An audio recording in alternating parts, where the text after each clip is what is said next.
We are with Sergeant Major Ryan Owens. And before I get started, I just want to quickly explain. Sergeant Major is the highest ranking enlisted soldier, and they have years and years of experience, and they often save my tail on the battlefield because the officers, when they start, don't always have the most experience. So it's a lot like the corporate world. The guys on the ground, they have the experience, and the leadership often does not. So Sergeant Major, respected.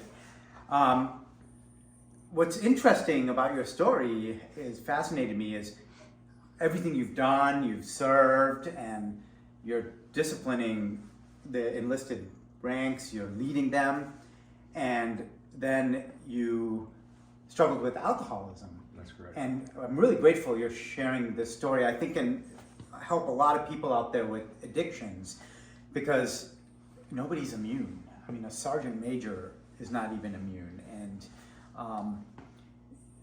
what do you have any advice for people? Like, let's start from the beginning. Like, how did that happen? Like hit the rock bottom deep Yeah. end. Well, I've always been a drinker, but manageable. I would call it normal drinking, if there is such thing. Especially in the community I came from, normal would probably be in your profession an alcoholic, but Right. It was normal for us.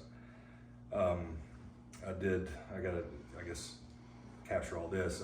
Numerous combat deployments in a very high stress environments. Environments being the units I was in. I was oftentimes singleton, traveling in a way that I never knew existed. No uniform, no haircut, big beard, and oftentimes, like I said, alone. So that's pretty stressful. Because you were special forces and a sergeant major. Yes. Yeah. And then having to be, all the stress you carry along with that is not being able to tell anybody what you're really doing, including your family and where you're going to work and all these things. So maybe all that, and then when I was conventional, even though it was special operations, I consider it conventional. Helicopter crash in Afghanistan, a couple tours in Iraq with them. So I don't know if you could answer this. I mean, I think all that stuff just stays in there. And Does. That's a great point. I mean, stress is unanimous. Everybody watching this has stress in some form or another. Maybe the extreme form. I mean, life and death, extreme responsibility.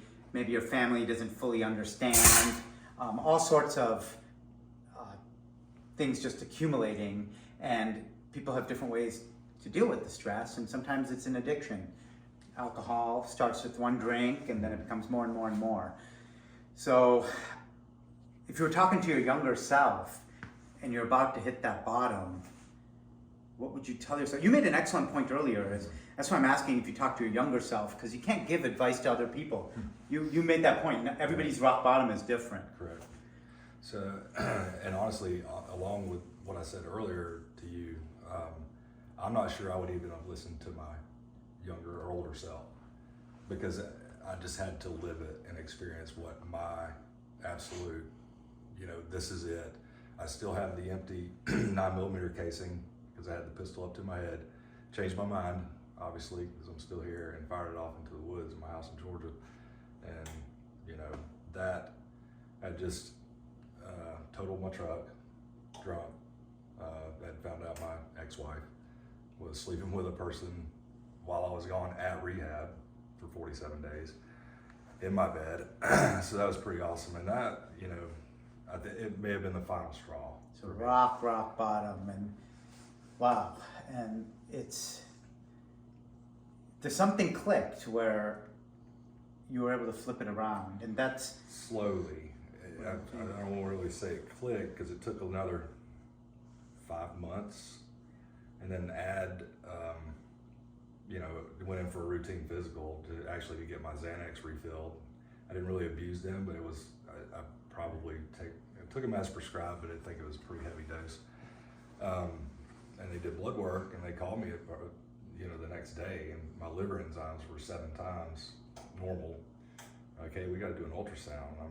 And this is how the alcoholic mind works, or addictive mind. I'm like, yeah, whatever. I didn't even go. So, but it was still in there. That bit of information is still in there, and I'm processing it. And started thinking like, hey, it's going to kill me. It literally is going to kill me. I had a seizure at rehab, a full-blown grand mal from withdrawals. And I got to the point of so much alcohol that I chemically needed it. I had to have it. And that was clear after, having a seizure in a detox facility. So that's what happens medically when you have alcohol. You become dependent on it. And then if you don't drink it, you start getting tremors. And then it gets more and more severe. You can have seizures. You can have withdrawals that are life-threatening and end you up into ICU, delirium tremens. So, what I'm hearing you say is you had a rock bottom, and it wasn't until you hit that rock bottom that you realized you needed help. And it came from within. Something came from within that you were able to flip it around. Because to give you context, we're at an outstanding event. We're with injured veterans right now. Lone Star Warriors Outdoor, San Angelo Support for Veterans. The battle continues. A bunch of organizations. We're helping injured veterans. Everybody's grabbing a beer. Everybody's having a whiskey here and there. He's disciplined. He's a Sergeant Major side coming out of you, drinking water, and you flip something around. I have, and this is why it's unique to each individual, and here's why. It's I met an incredible woman, not my ex-wife, who seemed to, I feel like God put her in my path after the Georgia Pine that I ran into, but she has brought out what somehow has seen what is truly inside of me. The man I'm capable of being, and that's in there, and not firmly like don't drink, and it's just you're better than that, and Right. I truly love her, and that's why I always say she saved my life. Plus she was there when I had my seizure. She's a trauma nurse. Okay. So she's seen me at my absolute lowest, and Right. right now currently my the best she's ever seen me. Great. And So- that's a big key to this is the social support. Very. That's why we're having this veteran event here with a fellow group of people who understand. So if you are out there suffering and you're hitting your version of rock bottom and maybe you're turning to substances, just remember there's other substitutes. Maybe it's social support, and maybe the social circle you're in is not what's gonna do it for you. There's toxicity there. So Along with that social support, I'm out here as alumni for the hunt this year, volunteering, and I'm so grateful to be back out here. But I participated. I was invited to hunt last year, and of course I was still drinking. But the camaraderie, and this is not a plug for any other nonprofits, it's just the facts for me that they proved to me that I am still worth something. People do care. And these are perfect strangers, military veterans and civilians alike. It definitely chokes me up to talk about because I left here yeah, I mean a better humans. person. Yeah, I mean humans are social animals, and that's just a fact. Humans are social animals, and we need each other, and we need to support each other. So people who've been through similar struggles, or whatever your support system is, that's very, very important to crack this code of addiction. More, I'd argue as a physician, more than any other substance, any other, chemical you may take to counteract the first chemical. That's camaraderie. It's a positive It's huge. drug, It that is. medicine that helps people, and whether it's finding a group, whether it's talking to people, and our world is becoming in a way that it's harder and harder to do that as we stare at our smartphone screens, and literally politicians are yelling at each other and accusing each other of treason, and people are protesting on the streets, and it's just becoming a tough world out there. So find that social camaraderie, and we got to stand together. I mean, united, right? The United States of America, out of many, one, e pluribus unum. You also mentioned you struggled with retirement, which is interesting because that was your life, being a sergeant major. And I see this a lot with first responders, whether it's EMS, police force, others who are in a career, and then that camaraderie's gone when you leave that or the military. So you may hate your job, but it may be saving you. So just appreciate the camaraderie that is in the job you're in. Right. Yeah, and then, so I think what I'm hearing you say is you hit a rock bottom, you realized you need help, and camaraderie was like a magic potion to get that help, whether it's finding that special someone or Yes. the group or a group like this where people understand you. It definitely was. It's the right camaraderie. Right. Because I retired, and that was the beginning of my serious low point. All I wanted to do was go back in because nobody understood me. You know, Right. like, oh, I'm tired. You work at Lowe's. Well, you don't know tired.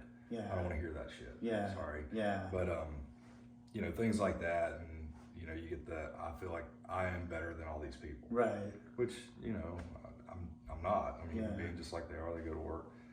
But just the career, when you go from 18 years old to in your 40s, you know, 25 years, that's all you know. Right. And it's kind of hard to just all of a sudden you're in charge of and responsible for 270 Yeah. something people and millions of Yeah. dollars worth of equipment to nothing.